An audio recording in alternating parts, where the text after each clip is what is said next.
Assisted by Captain Smith's colleague, John Goodfellow, Paul and Steve have progressed in their investigation.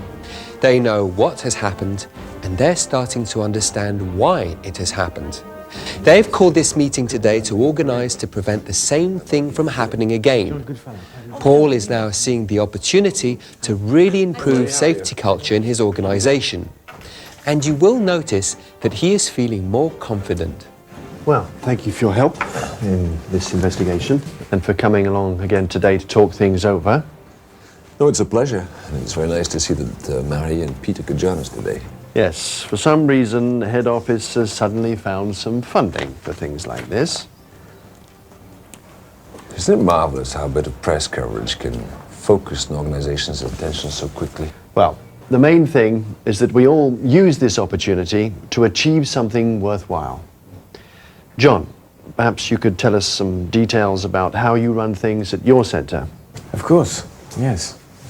Well, just to reassure you, not so long ago, the situation in our organisation was very similar to the one you find yourselves in today. And there's no magic to it. I think you're all familiar with the causality model set up by Professor James Reason. Yeah. Well, let's just look at it again quickly. In every organisation, all levels are involved in safety.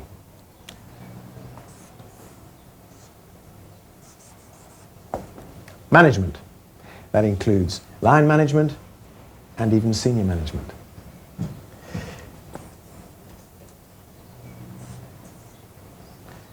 Procedures,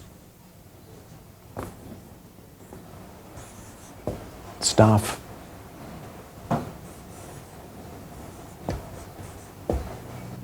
and safety nets, such as MSOR, for example. Now, none of these levels is 100% safe. There are failures, there are errors, there can be violations, and there can even be breakdowns.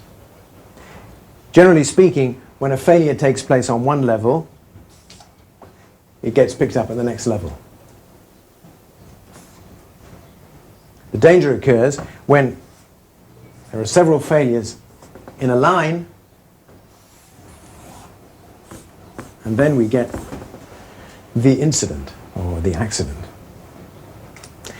Now, what we've done is to introduce into our system redundancies, safety layers, if you like, in order to give us supplementary lines of defense. Developing an efficient safety culture is a question of collective learning. It takes persistence, and it takes the application of practical, down-to-earth operational measures. We started by developing a new incident reporting system and a new database to better help us understand and keep track of what was happening. More paperwork?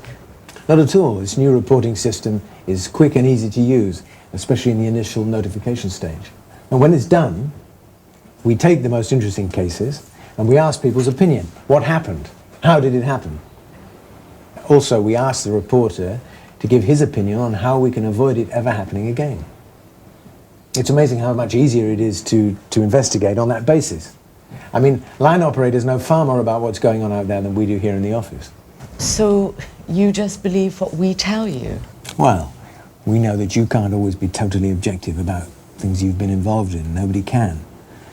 No, we wanted to create a reporting culture where staff felt comfortable about coming to us with problems they'd had. Sounds like another management trick to me. Nice way of getting controllers to say they made a mistake so you can discipline them. Well, it's a very interesting point, but it's not correct. A lot of our people thought that way to start with. No, from the very outset, we began this process by adopting a blame-free response to safety problems in order to encourage staff to come and report them. So what you're saying is that your controllers can do exactly what they like, they make a mistake and they don't get the blame for anything? Well, not at all. All our people know that if they knowingly break the rules or violate a procedure without a very, very good reason, they're going to have to face the consequences. We have a very disciplined outfit. But they're human, and humans make honest errors. Everybody does. even management. No, our intention is not to allocate blame to any one particular individual. Our intention is to discover how an incident could occur and to make sure that there aren't any weaknesses built into our system. And then what? Well, the people who made those early reports began to realize that information was filtering through. And it was beginning to modify our training manuals and procedures. For example, we were able to modify rosters in order to reduce fatigue, that kind of thing. And publication of certain de-identified case studies of incidents helped other controllers avoid making the same mistakes again. Yes, but now our operational performance is being assessed. There's all this talk about privatisation, increasing focus on costs and efficiency. Do you really think that our management are going to be interested in safety too? Well, that's a very good question. I mean, do you think our management are not interested in increasing efficiency and in reducing costs? That's been a focal point for years, especially since privatisation. No, the point we must make to them is that safety is an integral part of efficiency.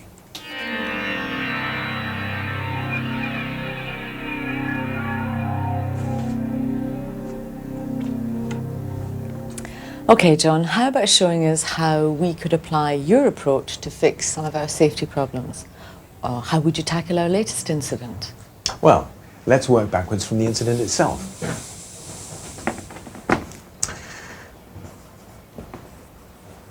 Coordination, breakdown.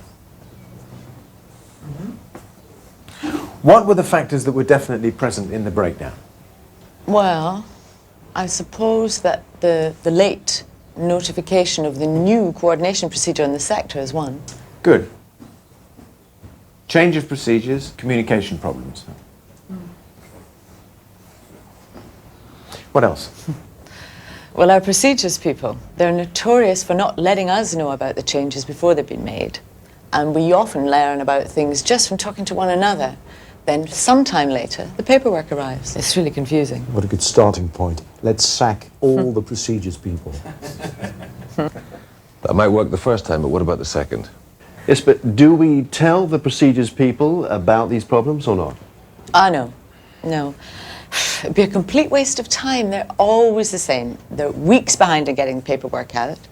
Then when it finally does come, you have a really difficult time understanding what it means operationally. It's just too confusing, no. Yes, but how can the procedures people know that they're causing us problems if we don't tell them?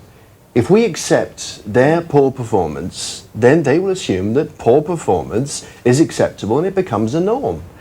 I'm sure that we could have avoided some of these problems by somebody informing them and me and the rest of the system through incidents reports. Maybe, but filling in those forms takes ages. And I mean, does anyone read them? I mean, they always disappear. Well, you may be relieved to know that we had exactly the same problem. Really? How did you fix it? Well, our winning tactic was to provide the staff with regular feedback through safety newsletters. That really keeps the system rolling. And we also asked some of our controllers to debrief their colleagues on incidents they had had. That way the information comes from peers as well as from management. It's a common sense approach, really. I really like that idea, applying operational expertise to solve operational problems. Good. Well, what other factors were involved? Well, I suppose that my not following the change in procedures was a big factor. Good. Procedures not followed. Anything else?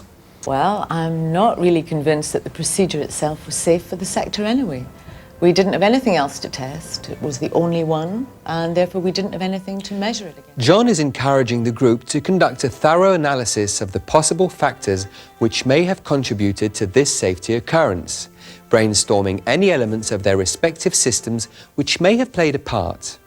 Peter and Mary are beginning to sense that this type of analysis could be useful to them.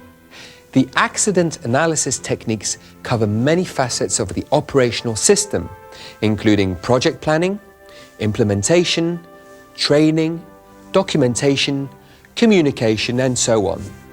They include active failures, usually mistakes made by the operator on the day. For example, Peter neglecting to apply the new coordination procedure. But they also include what are known as latent conditions. The latent conditions can result from decisions made at a time and place remote from the accident site. They often lie dormant for months or years before being activated. An example of a latent condition in this case might be the late formal notification and documentation of procedural changes. Paul, hi, do you have a moment? Hi, Marie. Sure. I'd like to put an idea to you. Go ahead.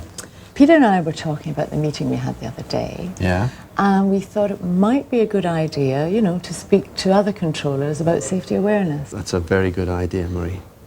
Nothing too serious, you know, nothing too formal. Just some good common sense examples of maybe how other systems have been helped by a realistic analysis of problems. You know, exactly the kind of thing that we've been doing with John and Steve. Look, what I'll do is that I'll talk to the centre manager about this. He's under a lot of pressure to get things right. After all, the controllers will listen more to you than they will to me, won't they? I mean, I've been non-operational for too long. Okay, could you let me know what happens then? Sure. We could even run some joint seminars for pilots and controllers, giving them both sides of the story. Why not? I'm sure the pilots would benefit from learning about our problems, and who knows, we might even learn a few things from them as well. That might be asking just a little bit too much, but no, I like it. Good idea. Okay, we'll see. Okay, bye, Paul.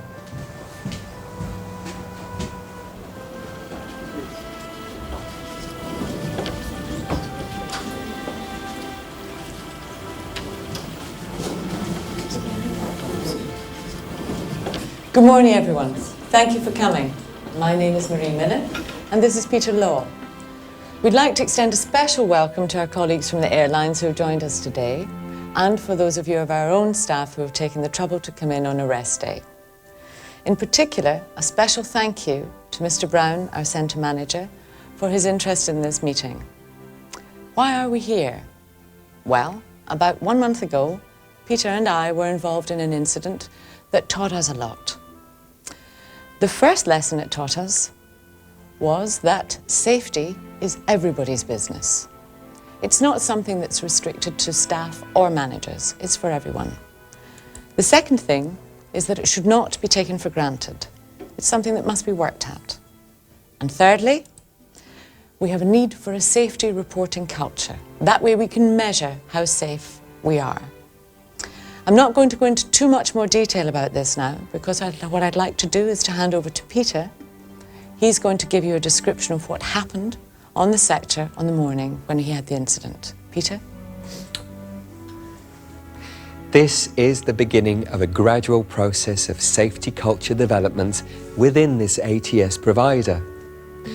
The development of an effective safety culture is not easy, nor does it happen quickly, but it can bring tangible benefits to organisations and their staff, including a clear impact on safety, efficiency, customer service, and profitability. In conclusion, please take a few moments to think about your own safety culture and ask yourself, how do we compare with this organisation?